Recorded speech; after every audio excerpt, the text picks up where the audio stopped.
Bila shaka mtazamaji, karibu kwenye swala nyeti hapa kwenye TV47 habari usiku wa leo, na ambapo kama nilivyokuwa nimekuarifu tayari wageni wameshafika hapa studioni. Nikianza kwa kuwatambulisha tu ambaye ameketi karibu nami, anafahamika kama Sheikh Salim Mcharo, ni imam kutoka msikiti wa Madina, na ambaye ameketi katikati anafahamika kama Daktari Daniel Mutegi Giti, ambaye ni katibu na pia ni mkurugenzi mtendaji katika tume ya NCIC, na upande wa mwisho ninaye mchungaji Canon Charles Chege ambaye ni naibu mwenyekiti kutoka NCCK. Karibuni sana kwenye studio za TV47 usiku wa leo. Asante. Bila shaka mtazamaji, tunafahamu kwamba tunaelekea katika uchaguzi wa mwaka 2027 na tayari tumeona wanasiasa ambao wengi wao wamenukuliwa kutoa matamshi ya chuki na kutoa matamshi ambayo sio sahihi hasa kwa umma. Na siku ya leo ninao wageni kutoka vitengo vyote ama ni idara zote ambao siku ya leo watakuwa navalia njuga swala hili la uwiano wa kitaifa. Lakini pia ningependa kwanza kabisa nianze na Daktari Daniel Mutegi ambaye anatoka ni mkurugenzi mtendaji katika tume ya NCIC. Daktari, kwenye studio za TV47 usiku wa leo tumeona ni vyema tuangazie hili swala, kwa sababu kuna baadhi ya viongozi ambao wamekuwa wakinukuliwa kutoa matamshi ya chuki na matamshi ambayo huenda yakasababisha mgawanyiko. Na labda kuanza tu kwa kuwataja baadhi ya wale ambao tayari mlikuwa mmekamilisha uchunguzi, ni ikiwemo mbunge wa Kapsaret Oscar Sudi, kulikuwepo na Farah Maalim wa Dadaab, na pia kuna Dan Wanyama kutoka Webuye West, na pia kulikuwepo na mwingine wa Garissa ambaye anafahamika kama Bare Sara. Hii ni kesi ya hivi majuzi na ambayo mmekuwa mkichunguza. Utafiti unaashiria kwamba NCIC tayari ilikuwa imekamilisha uchunguzi dhidi ya wabunge hawa na kuwasilisha faili kwa ODPP. Na Wakenya wangependa kufahamu zaidi, mbona hawajakamatwa na kutiwa korokoroni? Asante sana. Wacha niseme kwamba kwa Wakenya, wakati NCIC inapeleka faili kwa mkuu wa mashtaka ama DPP, lazima DPP achukue muda wake, aangalie kama zile files na masuala muhimu ambayo itaweza kushikiliwa kule kotini. Unajua kotini ni mambo ya evidence ama ushahidi ambao uko nao. Kwa hivyo faili zingine ni vile umetaja chache, waheshimiwa sio hao peke yake. Kuna wengine kama yule MP wa Mumias Peter Salasia ambaye tuliweza kukamata na akaweza kuingia katika maridhiano. Sheria ya NCIC inakubali kwamba mheshimiwa ama mtu yeyote akishikwa anaweza ingia katika mapatano na NCIC na akaweza kupatiwa adhabu fulani. Kwa mfano unaweza ambiwa kila siku masaa mawili utoe kuhubiri amani. Kwa hivyo huyu mheshimiwa yeye akapingia maridhiano na akakuwa yeye afanye mkutano mkubwa sana pale Nairobi na agharamie yeye mwenyewe na aweze kuhubiri amani na akaweza kufanya hivyo. Huyo ni Peter Salasia. Kuna wengine ambao tumeweza kuita ama kufanyia summons ambao tunangojea pia tume yetu ikaweze kukua kwa ofisi. Kumbuka makomishona wale wa NCIC juzi ndio wamepitishwa kule bunge. Tunangojea kwamba wakaweze kuwekwa katika gazeti rasmi ili kwamba waweze kupata kiapo ili wakaweze kuanza kazi. Kama secretariat, mimi nikiwa CEO nategemea sana ile resolution ama uamuzi wa commissioners wakikuwa kwa ofisi, na najua kwamba ikifika wiki ijayo wataweza kuwa kwa ofisi ili tukaweze kuendelea kufuatilia kesi kama hizi na zile zingine. Kwa hivyo Wakenya pia kuna Wakenya ambao sio waheshimiwa ambao tumeweza kustaki ama ambao tumeweza kupeleka faili kwa DPP na ni wengi, ni orodha kubwa ya watu kama 50. Sababu kuna wengine ambao sio wabunge au wanasiasa. Kuna majina ambayo unaweza ukataja sasa hivi, kwa sababu kile ambacho tunafahamu ni kuhusiana na ule mbunge wa Bumula Dan Wanyama. Dan Wanyama ama pia Dan Wanyama ako kwa hiyo list. Jack Wamboka ni chairman alikuwa chairman wa Public Investment Committee chapter ya education. Kulikuwa na majibizano ama marubano ama majibizano kati yake na aliyekuwa chairman wa NCIC, lakini hiyo unajua haihusishi sisi kama secretariat ambao tumebaki. Kwa hivyo chairman ambaye alikuwepo ataweza kwenda mbele ya mbunge ama mbele ya spika na akaweze kuendelea kusema yale mashtaka iko namna gani. Lakini hiyo haihusishi sisi tukiwa secretariat na wale commissioners ambao wanakuja. Sheikh, ningependa kusikiliza kauli yako kuhusiana na kile ambacho mkurugenzi mtendaji ametaja hapo. Naam. Mbona inakuwa vigumu kwa hawa wanasiasa kutiwa korokoroni? Okay, nafikiri kwanza kabisa hawa ndio katika hii sheria wao ndio walipitisha katika bunge. Naam. Na walijua kuwa sheria ni msumeno. So kwa hivyo huende ikakata huku mbele na pia ikirudi nyuma itawakata. So kwa hivyo wakaweza kusawazisha. Na pia wakati mwingine kuna ile mtu huangalia maslahi yako wapi. Ndio huyu kumkamata huyu mbunge mmoja italeta maslahi zaidi katika taifa ama italeta madhara zaidi. Na kwa sababu tunajua hizi incitement wakati mwingine mambo ya kuvuta watu kikabila na nini, na tumeona si mara ya kwanza tunaona mtu pengine anafunguliwa mashtaka na inakuwa kuwa sasa haya mashtaka yamefunguliwa si mimi, lakini ni kwa kuwa natoka kabila fulani. Kwa hivyo ni sisi kama kabila ndio ambao tunalengwa. So kwa hivyo kuna hikma fulani ambayo tume inatumia, kama huo mfano ametaja Peter Salasya kumwambia nenda ukahubiri amani na nini, makubaliano kama hayo. Na katika sehemu zingine ambazo zinakuwa ni extreme, kwa hivyo ndio tunahitaji, lakini wakati mwingi kitu ambacho Wakenya wanaomba, tunataka kuona hiyo high profile arrest. Tuone kuna mtu ameshikwa na akatiwa ndani na akawa ni mwenye licha kushtakiwa pia akawa ni mwenye kufungwa. Hapa ndio watu watajua madhara. Lakini Wakenya wanaoji kwamba tume ya NCIC haina meno ya kung'ata. Sasa hayo meno ndio nimerifaa kwa wabunge walipopitisha NCIC Act. Kwa hiyo walijua, wakatengeneza, wakajua ni wapi itawahusu na wapi isipowahusu. Ndio hivyo. Lakini kikubwa ambacho nasema NCIC inafanya kazi kubwa na Wakenya wanafahamu kuwa kazi ambayo wanayofanya. Na wakati mwingine si lazima pia tutumie sheria kali kuwa watu wameshikwa wakati wa ndani na nini. Wakati mwingine ni masala ya kimaadili. Kwa sababu wewe kwa nini uingize watu katika maafa kwa sababu unatafuta kiti. Na wakati utapata kile kiti ama kile cheo ni wewe peke yako utafaidika. Kwa hiyo unakuta wakati mwingine kuna hiyo balance ya kuwa madhara ni kiasi gani na manufaa itakuwa kiasi gani. Kwa hivyo kuna na that balance. Naam. Mchungaji Charles, kuhusiana na yale ambayo yamezungumziwa hapa hivi na pia kuhusiana na hili swala la kwamba tume ya NCIC haina meno ya kung'ata, hasa wale bigwigs, sijui kauli yako ni gani kuhusiana na swala hilo? Wacha niseme ya kwamba matamshi yale ambao viongozi wetu wanaleta, naam, sio matamshi mema. Na maneno ni kama mbegu, na wakati inanenwa inaweza mea. Naam. Na ile madhara watu wanapata baada ya yale ambayo yametejwa na mtu fulani, basi ni mzuri wajue maneno hayo yatayafuata. Hata kama mkono wa sheria katika nchi ya Kenya itaachana na wao. Vile tu mambo ya imani yanatendeka, hizo mbegu zitamea. Na siku moja unakuta mtu atapata, kama alivyosema Mswahili akasema, majuto ni mjukuu huja baadaye.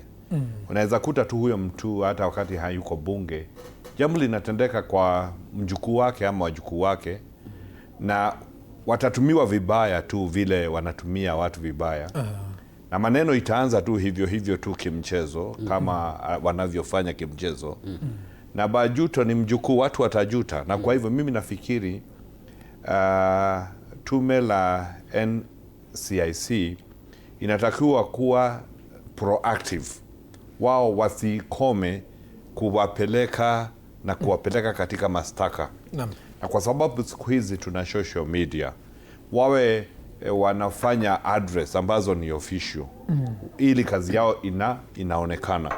Wakati wanafanya hivyo, na wale walinda sheria, maaskari wetu, basi watakuwa wakionwa na macho ya watu milioni 55 na jukumu la sisi kutafuta uwiano na amani katika nchi yetu, basi mambo itakuwa sawa.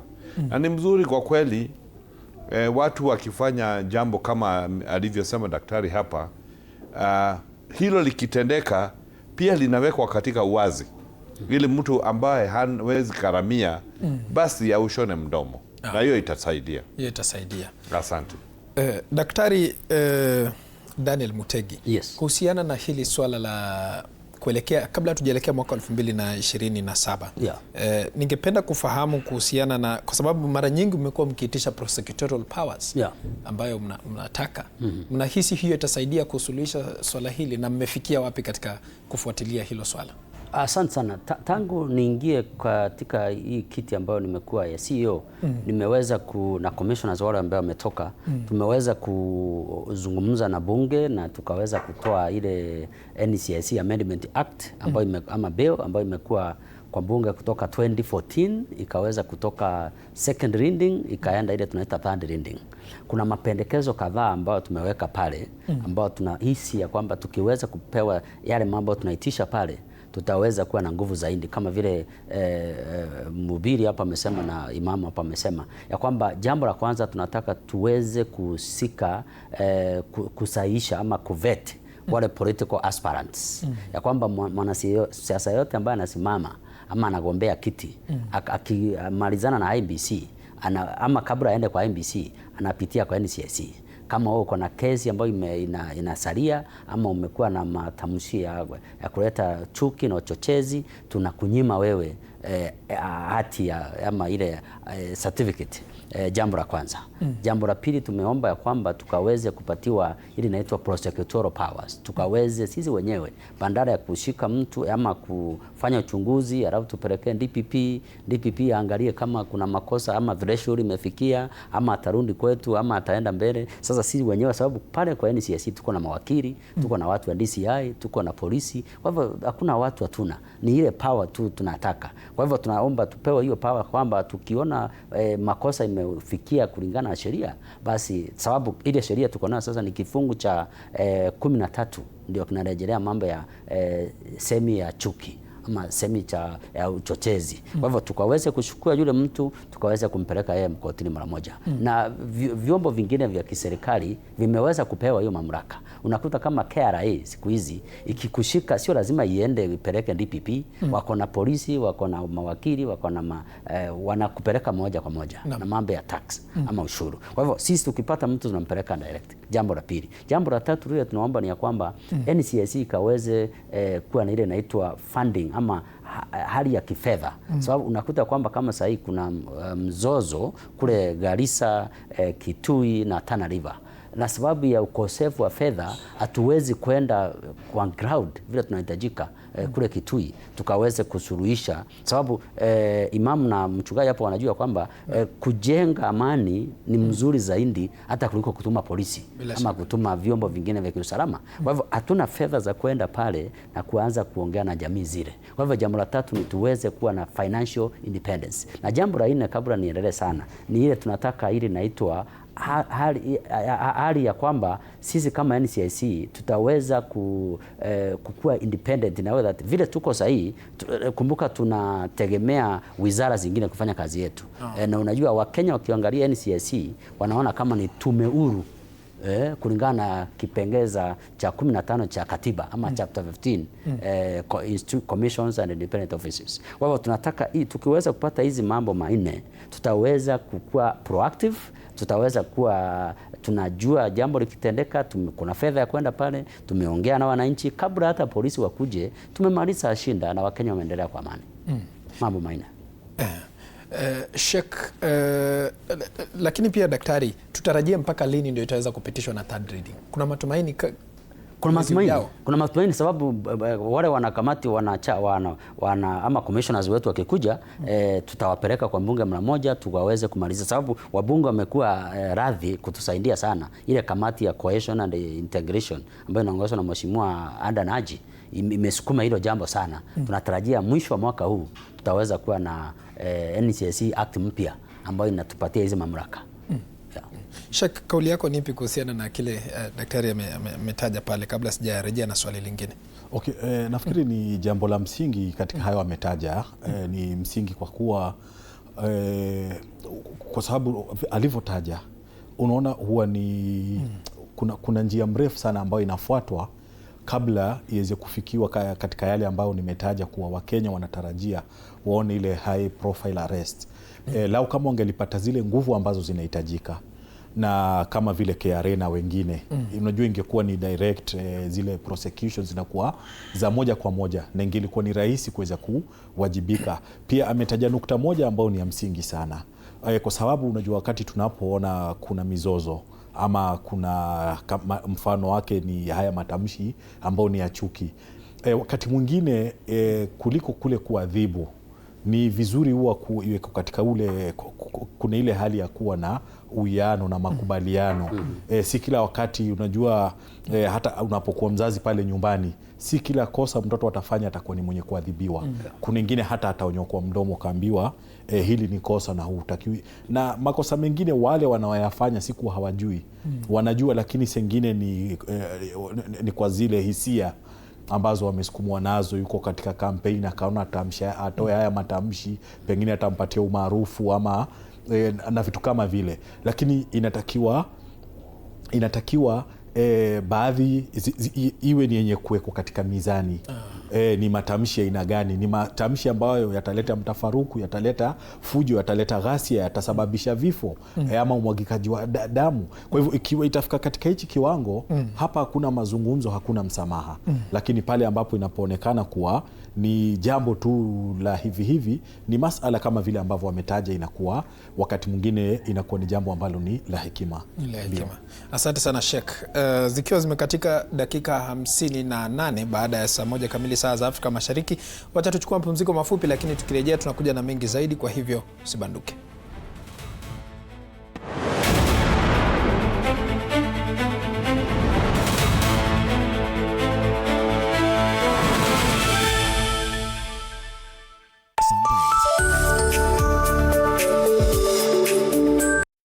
Sundays at 8:30 p.m. Good morning. You have my rent? Leo jioni kama tutakuwa tumelipa rent, nauza hii simu yako. Hamna pesa. I need 3 G's to make my nails today. Sasa hivi natuhusu aje? Can I order now? Do you ship? Can I get blinking ones? Mimi nilikuwa na trade. Nimewekelea kitele yangu. Kitele yangu na trade. Ikikunyuma. Oh my God. He left me. Nitumie ni line. Uko nje kuna wifi. Why? Hi-fi? So what do we call this dish again? I have no idea.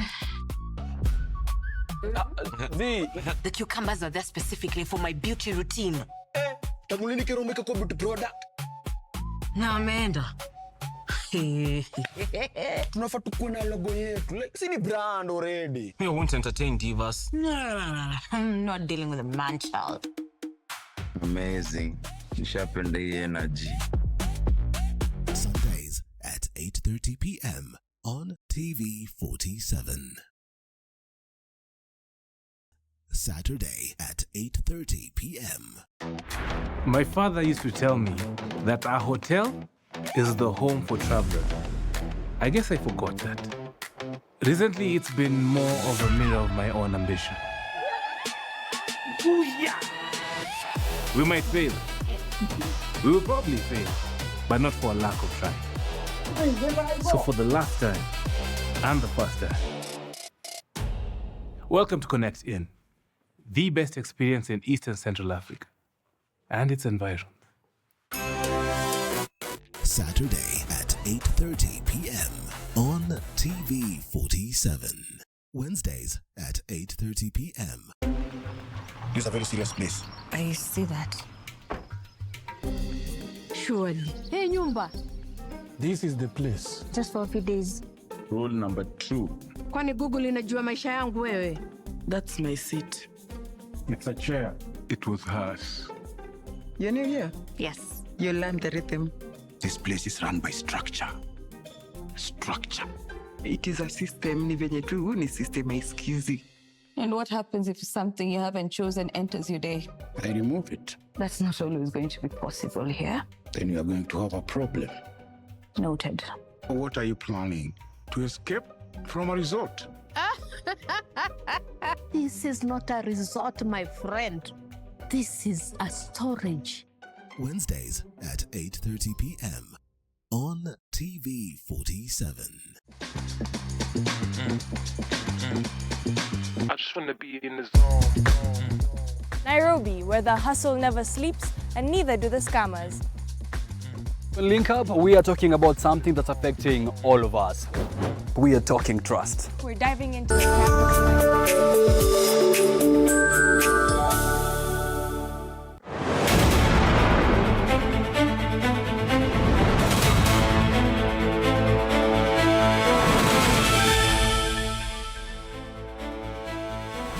Na karibu tena mtazamaji, nizidi kukufahamisha na kukuelimisha mengi zaidi hapa studioni. Na nitaanza naye mchungaji Charles Chege. Kanisa mara mingi imekuwa ikitumika na wanasiasa mara si moja, na ambapo kuna wale ambao wanasimama pale kwenye pulpit na wanatoa matamshi ambayo huenda yakasababisha mgawanyiko na wakati mwingine inakuwa ni kama chuki. Na hasa msimu huu tumeona kuna maradhi ambayo imejitokeza syndrome, kwamba huyu ni mtu wetu, na kuna lingine ambalo linatumika swala la zoning, lakini inatumika sana katika mikutano ya siasa. Mchungaji, wewe pale kanisani, kuna mikakati ambayo mmeweka ya kuwashughulikia viongozi ambao wanawasili pale, na kwa nini msiwazuie kutokwenda pale na kuanza kupiga siasa? Asante kwa hilo swala. Na ningetaka kujibu jambo hilo nikitumia mambo mawili ambayo yanatendeka. Mimi ni kasisi wa kanisa la Kianglikana. Na askofu wetu mkuu Dr. Ole Sapiti hayo mambo ameyaweka wazi. Na kwetu wanasiasa hawawezi kuja kuleta hayo maneno. Na hiyo iko hata kwa rekodi. Pia mimi ndiye mwenyekiti deputy wa jumuiya la makanisa katika NCCK. Na pia katika jumuiya la makanisa hiyo tumekubaliana ya kwamba msimamo wetu kama makanisa ambao tunakaa chini ya NCCK, msimamo wetu ni huo. Lakini kuna makanisa ambayo hayajafikiana, na hasa ambazo kanisa ni za watu kibinafsi. Unakuta mtu, hakuna mtu anaweza sema na yeye, kanisa ni lake pekee. Ni kama tu vile naendesha boma langu vile tu ninataka. Na kwa hivyo basi hiyo imekuwa ngumu kusema ya kwamba kanisa iwe na sauti moja. Lakini kuna mipango ya wale ambao tuko katika jumuiya la makanisa. Ukitoka katika msimamo wa kanisa, unaitwa nyuma ya hema na unakumbushwa. Na kwa sababu jumuiya ya makanisa ina katiba yao, na ni katiba ambayo inafuatwa. Na hata kuna kuanga na kongomano ambayo inasema mambo haya yote. Basi hii jumuiya imeweza kusimama. Wale wanaijua ilianzwa mwaka wa 1910, 1910. Na imekuwa ikifanya mambo ambayo ni ya mwananchi wa Kenya. Na kwa hivyo wakati kanisa saa zingine inaangaliwa, tunaangaliwa tu kwa jina moja kanisa. Lakini kuna watu ambao kwa kweli ni kiongozi, yeye ni askofu, na hata hana kanisa ingine, ni kanisa moja tu, na yeye ni askofu. Na kwa hivyo yeye ni yeye na yeye ni yeye. Hapo inakuwa ngumu kidogo. Shikilia hapo, kuna mtazamaji ambaye anapiga simu. James kutoka maeneo ya Kericho. Hello TV47, mchango wako ni upi? Mchango yangu ilikuwa wanasiasa waache matamshi mabaya. Naam. Msimu huu tunaelekea uchaguzi. Naam. Halo? Yes, nakupata. Mchango yangu ilikuwa tunaomba tu amani wakati tunapoelekea uchaguzi. Naam. Yeah. Na je, una swali lolote kuhusiana na wageni ambao wako hapa studioni? Swali langu Mbona sijaiona mwanasiasa mwenye ameshtakiwa? Ati mbona? Sijaiona mwanasiasa yote ameshtakiwa. Ameshtakiwa. Yeah. Asante sana James kutoka maeneo ya Kericho. Daktari. Asante sana James. I think kuna wanasiasa kadhaa wamewahi stakiwa. Wakenya watakumbuka kulikuwa na watu wanaitwa Pangani 6. Wale tuliweza kushika tukapeleka wakarara ndani siku kama 5, akiwemo Moses Kuria. Kwa hivyo uweze sema Wakenya ama wanasiasa wanjashikwa. Kuna wengine hata NCIC imeweza kusummon hata aliyekuwa waziri mkuu Raila Odinga akakuja kwa NCIC. Kwa hivyo uweze sema NCIC injaweza kukamata ama kustaki. Tumestaki wanasiasa kama 33. Na lakini hiyo kesi mwisho wake ulifikia wapi? Na pia hivi majuzi pia nimeona aliyekuwa naibu rais Rigathi Gachagua akigonga vichwa vya habari. Aliyekuwa naibu rais Rigathi Gachagua pia tumeweza kumuita ama kumsummon mara kadhaa, na kesi yake sasa inangojea uamuzi wa DPP na DCI. Kwa hivyo sisi kama NCIC tumeweza kufanya uchunguzi, tumeweza kufanya kazi yetu, tumeweza kurekodi wanasiasa kadhaa. Kwa hivyo hatubagui. Mara kadhaa wanasiasa, unajua kama vile Sheikh alisema, mara kadhaa wao ndio walitunga hizo sheria. Saa nyingine wanajua loopholes ama ile njia ya kuepa. Lakini vile ninajua ni ya kwamba tunataka pia kutumia njia ambayo sio ya kuadhibu sana hata Wakenya wale wengine. Ni Wakenya wengi ambao, kuna vijana wengi ambao mara kadhaa wametoa cheche za matamshi ambayo haifai, na tumeweza kuongea nao kama ndugu zao wakubwa, na wengi wakaweza kurecant ama wakaweza kusema mimi hiyo njia sitaki kwenda tena. Kwa hivyo sio hata NCIC inafurahia ikishika watu sana. Tunafurahia kama watu wanatii sheria, wanakaa kwa amani, hawatoi cheche za kundunisha wengine, kabila ile kabila inge ile. Lakini tungependa kwamba Wakenya wajue kwamba NCIC inatumia pia njia mbadala. Kwa mfano tumeanzisha program inaitwa Peace Clubs ama amani program, kwamba hata watoto wakiwa kule shuleni, primary school, secondary school, university, wakaweza kukua wakijua filosofia ya upendo, umoja na amani. Unajua wale watu wanatoa chuki ama cheche za chuki ama maneno ya chuki, kwa mfano wanarejelea ile upungufu ulioko. Kwa mfano ile kesi ya Kitui, kwa mfano utakuta kwamba kuna watu wanasema ngamia, kuna wengine wanasema malisho, kuna wengine wanasema chakula, lakini ni opportunities. Kwa hivyo NCIC nataka kufanya kazi zaidi ya hate speech. Tukaweze kuangalia ni nini chanzo na tunaweza fanya aje kuzuia watu kutopata opportunities zao. Mchungaji, kabla sijarejea hapa kwa Sheikh, kuna hili swala la kudhibiti makanisa, kwa sababu NCCK imesema kwamba nyinyi hamtaruhusu hasa katika kanisa la Kianglikana kuwaruhusu wanasiasa kuongea mbele ya pulpit. Swala la kudhibiti makanisa, pendekezo lako ni lipi na shinikizo lako kwa serikali kwa makanisa haya ambayo yanamilikiwa na watu binafsi? Okay, mimi najua binadamu asipowekwa na makadilio fulani kuna kuanga na uwezekano wa kukengeuka.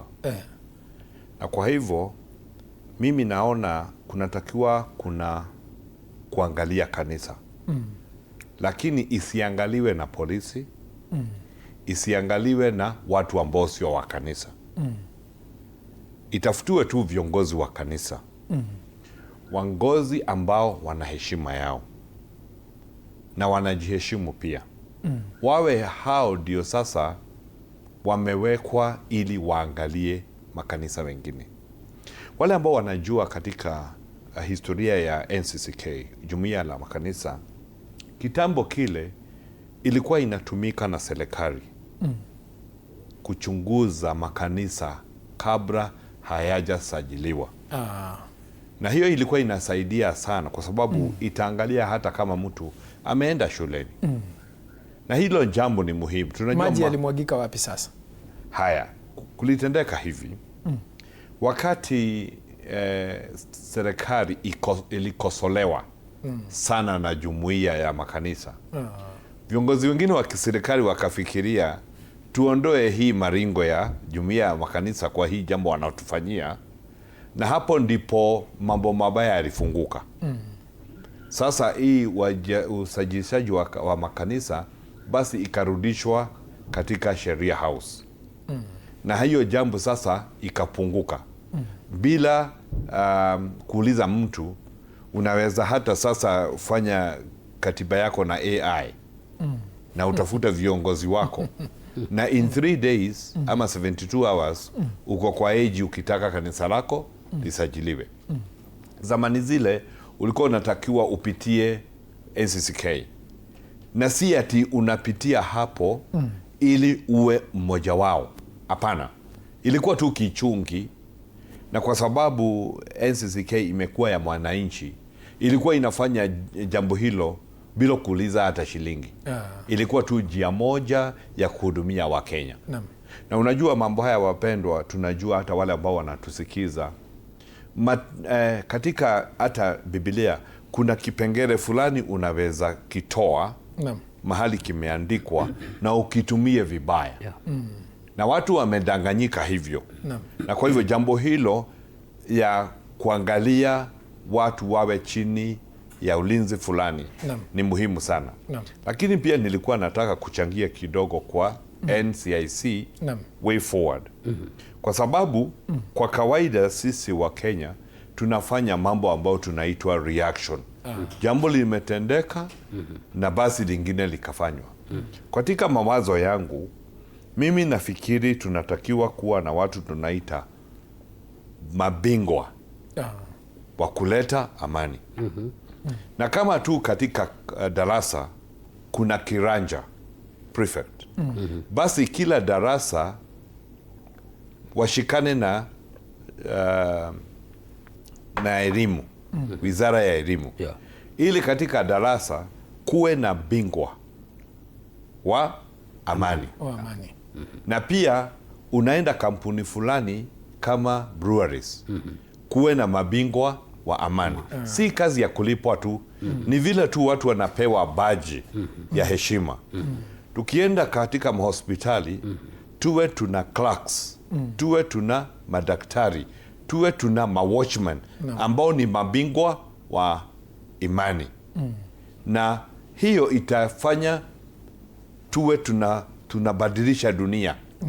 Na hiyo ikifanyika, kama sasa tunasema juu ya watu milioni 55. Ukichagua hao watu wale wako primary, kuwe katika vilasi, kila kilasi ina bingwa, na iwe pengine katika university tuwe na jina mzuri kama barozi. Unajua huwezi kuwa, na mimi nafikiri hao mababa ambao wanaongea vibaya, watoto wao wafanywe barozi. Ili akiongea vibaya wanakutana jioni, barozi anamkumbusha kwa nyumba, leo baba hukusema vizuri. Najua wewe ni baba yangu, lakini mimi ndiye barozi ama bingwa wa amani. Mimi nafikiri hiyo jambo tukianza pale chini tu, hata katika PP1 na PP2, alafu grade 1 up to grade 12, tuwe na mabingwa na mabarozi. Jambo hili litaisha kwa sababu watu wakifunzwa, unajua IEBC wanatakiwa kufanya hata civic education, ambayo kwa kweli kwa sababu ya mambo ya budget, mimi nina uhakika hawafanyi, ama wakifanya hawaifanyi kwa undani kama inavyotakikana. Lakini kila mtu wetu, hata kwa familia, tunaweza kuwa tumefika that level. Katika watoto wangu niwe nina bingwa wa amani, na tuwe na kona ya amani katika ka compound kangu. Wazo nzuri sana mchungaji Charles Chege. Sheikh, mbona hili swala hatujaona katika baadhi ya misikiti au mikutano ya wa dini ya Kiislamu, waumini wa dini ya Kiislamu? Swala la kuwa wanasiasa watakuja msikitini na waanze kupiga, ni swala ambalo ni nadra, si rahisi litokee. Kwa kuwa kwa mpangilio uliopo ni kuwa unapokuja msikitini kuna swala ambayo inafanyika, na hasa ikiwa kama siku ya Ijumaa, kwa sababu ndio siku ambao kuna mkusanyiko, huwa kuna ile hutuba ambayo imeandaliwa na yule imamu. So kwa hiyo baada ya hutuba huwa ni watu waweze kutawanyika. So kwa hiyo na ikishazungumzwa, yani ile ada iliyoko ni kuwa khatib akishatoa hutuba hakuna hutuba nyingine, hakuna mazungumzo mengine. So kwa hiyo unakuta kidogo huo katika huo msururu wa matukio kidogo imetuwezesha kuwa yani hatujaweza kuwa tumeathirika. Na utaona pia katika misikiti yetu kama msikiti ambao unaswalisha Madina, kuna hao viongozi wanasiasa wanakuja na tena pia ni vile ambavyo sisi pia tunavyowachukulia, kwa sababu ikiwa tutamchukulia kama mheshimiwa tumweke inaitwaje zile platform kuwa hapa mheshimiwa ndipo atakapoketi, kidogo hiyo pia atahisi ule ukubwa wake, atahisi kuwa hata anatakiwa azungumze na pia na masala kama hayo. Na kitu moja nitajaribu kuelezea haswa katika mpangilio, hata katika msikiti, na tunawakaribisha tu wakati wowote, hata aje nani pale atakapopata nafasi ndipo atakapoketi. Ni mara nyingi pengine kama nitaruhusiwa kutaja majina ama nisitaje, wanakuja wako na security wao, na kuwa yule security kwa kuwa si Muislamu atamsubiria wapi? Atamsubiria huko nje. Akiwa ni Muislamu wakati mwingine mzee Hassan ambaye alikuwa CEO wa NCIC amekuwa kiswali msikiti wangu, anakuja na security wake, lakini utakuta ataswali mbele na security wake ataswali nyuma. Na ama sengine ukute security alikuja mbele na huyo atakuja kuswali. Kwa hivyo pia ni ule mpangilio. Ikiwa tutawapatia sehemu special, wakati mwingine pia wanajihisi ile entitlement. Kuwa hapa nitatoa sadaka na pia nikishatoa pia nikuje nizungumze. Si kuwa misikiti hatuhitaji sadaka. Tunahitaji, lakini hilo ni jambo ambalo ni baina yako na Mwenyezi Mungu. Ndio tuna huu mradi wa maji, tuna huu mradi wa kadha nini, wewe toa, hiyo ni siri yako na Mwenyezi Mungu. Pendekezo lako wewe kama Muislamu, ndio ungependekeza nini kuhusiana na makanisa kuwapa nafasi viongozi? Naam. Ni hatua ambayo hata si hatua ambayo imechukuliwa leo. Hiyo ni hatua ilichukuliwa mwaka wa 2022. Na ndio unaona NCCK wamekuwa katika mstari wa mbele na Archbishop Ole Sepit pia alipotangaza ikakuwa pia ni jambo ambalo limechukuliwa. Na changamoto tumesema ni hapa ambapo baadhi ya sehemu za ibada zinakuwa unregulated, kwa sababu hawa ikiwa hawapo chini ya mwavuli wa NCCK na inakuwa ni vigumu, huwezi muita na hafuati katiba ambao umejiwekea, hafuati zile sheria ambazo zimewekwa. Kwa hivyo inakuwa ni ugumu. Unakumbuka hata kuna wakati baadhi ya viongozi wa kanisa walikuja wakasema hata hizo pesa mnakula ni pesa ambazo ni za corruption na nini. Na wengine wakasema hapana, tutaziombea, tutazitakasa. Sasa unaona inakuwa kidogo kuna hiyo changamoto. Lakini nafikiri ni jambo ambalo hatutakiwi kuchoka. Tunapoweka ile mikakati, kwa sababu yeye amekuja kanisani ama msikitini kama muumini, hajakuja kama mhubiri. Ikiwa ni wale ilikuwa ni Mutava Musyimi ambao tunajua ni mwanasiasa na at the same time ni kiongozi ni sawa atazungumza. Lakini ikiwa ni mtu ambaye anakuja kuleta siasa, na unaona vile vyombo vya habari vilivyo, kuanzia Jumatatu mpaka Jumapili ni siasa na ni habari ambazo haziridhishi na nini.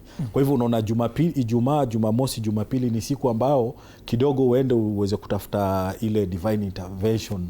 Umeenda msikitini, umeenda kwa wale wa Sabato na wale wa Jumapili. Alafu kisha unakuta tena hiyo Ijumaa tena baada ya hotuba tena kuna mwanasiasa yule ambao tumeshinda nikimwona kwa vyombo vya habari. Inakuwa ni jambo ambalo linavunja moyo. Kwa hivyo inatakiwa pia wakati mwingine tuweze kuregulate. Wewe umekuja kama muumini, umekuja kuomba, kusikiza ile sermon kama wengine, kuja sikiliza. Kama unaona unaweza saidia pale, we saidia, na Mungu akubariki na kuwezeshe katika safari yako. Naam. Asante sana kwa hoja hiyo. Na mchungaji, nataka kuongeza niseme kuna watu wengine pia wamefanya kuwa wana jumuiya yao. Kama kuna EAK, Evangelical Alliance of Kenya. Na utakuta sio NCCK tu imeweta makanisa pamoja. Kuna umbrella zingine ambazo ziko. na kwa kweli ukiziangalia na ama ukizingatia, utaona pia hao wanaishi vizuri. Mimi nataka kusema hivi kwa Wakenya. Nakumbuka wakati matatu kabla Michuki hajareta Michuki rules, vile matatu tulisumbuana na wao. Wanasemanga watu wa maika and they bully, lakini kukawa tu na kiongozi mmoja ambaye alikuwa na msimamo mkali na mambo yakabadilika. Mimi nafikiri Kenya hatujapungukiwa na sheria, kumaanisha ni watu wanakosa kufuata hizo sheria, na watu wazuri ambao wanaweza fuatilia mambo. Mimi nataka kusema hivi, hata katika placement ya nani atafanya kazi wapi na utafanya na nani, mambo hayo yakizingatia vizuri, tunaweza pata hata Nairobi haina vurugu. Kwa sababu hata yule ambao anaongoza hana vurugu kwa moyo. Na kwa hivyo kila mtu, niliona siku moja askari fulani, sitamtaja hapa, lakini alikuwa ni rafiki yangu na alikuwa huruma. Wakati uchaguzi ulikaribia, yeye alimtoka katika police station na kaanza kutembea kuongea na watu wa huruma. Na tukafanya siasa na hakukuwa na furugu. Kwa nini? Kwa sababu walipata nafasi ya kuelezwa. Na askari anakueleza na kuambia furugu zikicha, buduki ikitoka, ikikutana na wewe itakuacha. Utaenda. Na kwa hivyo mimi nataka kusema jambo hili la kuleta uwiano sio jambo la makanisa pekee. Mimi nafikiri ni kila Mkenya asikie ana jukumu. Na wakati Mkenya amekufa, mimi sijui bei ya Mkenya iko juu sana. Naam. Asante sana mchungaji kwa kauli hiyo. Nikisoma hapa arafa kwenye mtandao wa WhatsApp, Hello TV 47 nawapata vizuri sana nikiwa hapa Nairobi. NCIC iko na ubaguzi katika utendakazi wao. Wale walioko serikalini hawafuatiliwi kwa matamshi. Ni Mark kutoka maeneo ya Kibra. Daktari Daniel. Na pia ningependa ukishajibu hilo swala, unijibu kuhusiana na tunapoelekea mwaka 2027. Social media users ni zaidi ya milioni 20 Kenya. Je, kuna tools gani ambazo zitasaidia kumonitor na kuchukua hatua dhidi ya wanaotoa hate speech kwa wale wanasiasa wenye mvuto mitandaoni, wale ambao wana influence zaidi? Tukimalizia. Asante sana. Dakika moja tu. Hilo swali utuseme kwamba NCIC haina ubaguzi. Ukiangalia majina yale ulisoma wewe mwenyewe tulipokuwa tunaanza, unakuta kwamba ni viongozi ambao kwa upande wa serikali na upande wa upinzani. Kwa hivyo sisi kazi yetu vile tunavyofanya ni ya kwamba hatubagui, hatustahili kubagua mtu yeyote. Kwa hivyo hata hiyo majina ambayo pia kwa press tunaweza toa majina zaidi Wakenya wakaweza kuona ya kwamba hatubagui. Tunaenda kwa viongozi. Unakumbuka hata kuna wakati juzi kulikuwa na hati katika authority ya SHA ukisemekana kwamba kuna ubaguzi katika kuajiri, sababu NCIC haiangalii matamshi ya chuki peke yake. Inaangalia pia ile inaitwa ethnic and diversity audits ya vyombo vyote vya serikali, kuona kwamba tunaajiri watu pande gani, kabila gani, na tunafanya hiyo data tunapeleka mbunge na kwa waziri. Kwa hivyo hata hiyo SHA tulikuwa tunachunguza. Of course tukakuta kwamba aina ile hali ilikuwa inasemekana ni ubaguzi, sababu utakuta Northeastern unaweza kuwa kuna Rendile, kuna Oroma, kuna makabila mengi yako pale. Kwa hivyo uwezi ona mtu wa Northeastern ufikiria hao sasa ni watu wa kabila moja. Jambo la kwanza. Kwa hivyo katika hate speech hatufanyi wanasiasa wa serikali upinzani peke yake ama wa serikali peke yake. Tunafanya yeyote yule ambaye anakeuka kipengee cha 13 za NCIC Act. Jambo la kwanza. Jambo la pili kuhusu yule ambaye amesema mambo ya social media. Tukishirikiana na shirika la UNDP ama United Nations Development Program na COICA, the Korean International Cooperation Agency, tumeweza kutengeneza guidelines ambazo zitatumika katika kumonitor social media kuanzia sasa mpaka 2027 na kuendelea. Kwa hivyo yeyote yule ambaye anatumia mitandao ya kijamii na aweze kutumia cheche ya maneno ambayo ni ya chuki. Tumefanya multi agency pia na Communications Authority na DPP na NCIC na vyombo vingine ambavyo ama pia polisi kuweza hata kumonitor hiyo social media, kuweza kujua ni nani anatoa cheche za maneno. Sababu yule mtu ambaye tumeshika juzi hakusema hiyo maneno kwa rari, alisema hiyo maneno kwa social media na tukaweza kwenda mpaka Garissa na tukaweza kumkamata. Kwa hivyo sio kumaanisha kwamba tunakamata wanasiasa peke yake ama tunakamata wa serikali ama wasio wa serikali, na hiyo ni uongo. Jambo la tatu, tukiwa katika hiyo mambo ya 2027. Kwa sekunde za kuhesabu sababu muda umekimbia. Tumetengeneza kitu tunaitwa roadmap to a peaceful 2027 general election. Tumeweka mikakati vile tutafanya kabla kule ipigwe, wakati kule inapigwa na baada ya kule kupigwa. Sababu imejulikana kwamba Kenya inapigananga sana wakati kule imepigwa na inahesabiwa. Kwa hivyo tumeweka mikakati na tunahakikishia Wakenya kwamba kutakuwa na amani sasa mpaka kuendelea mbele. Asante sana Daktari Daniel Mutegi Giti ambaye ni mkurugenzi mtendaji na pia ni katibu katika tume ya uwiano na utengamano wa NCIC. Asante sana Sheikh Salim Mcharo ambaye ni imam msikiti wa Madina, na upande wa mwisho asante sana mchungaji Ven Canon Charles Chege ambaye ni naibu mwenyekiti shirika la NCCK. Shukrani za dhati na asanteni fika kwenye studio za TV47. Bila shaka mtazamaji, kufikia hapo mie sina la ziada. Naona muda wangu unanikimbiza sana hapa studioni. Saa 2 na dakika 28. Nimekuwa mtangazaji wako Paul Kirobi na kutakia usiku mwema. Shukrani za dhati.